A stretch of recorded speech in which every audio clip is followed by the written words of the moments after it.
এটা 3.5 ইঞ্চি নিতে হবে, রুমালের মতো ভাঁজ করে নিয়ে 3.5 ইঞ্চি করে নিতে হবে। 3.5 ইঞ্চি মাপ দিয়ে এটাকে রাউন্ড করে কাটতে হবে,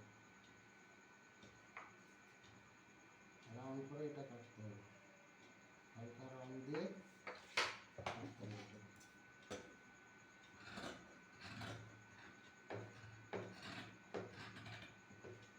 এটা একটু হালকা ছোট কাটবেন, যাতে পরবর্তীতে আপনি লাগাতে গিয়ে বড় হলেও আপনি এটাকে ঠিকভাবে করতে পারবেন। এটা ঠিক শেপ দিয়ে নিতে হবে।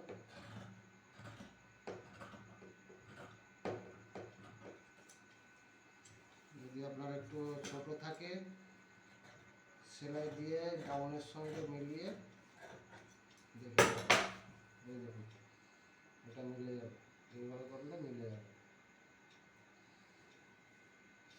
যেটা রয়েছে এটা এইভাবে করলেই মিলে যাবে। এটা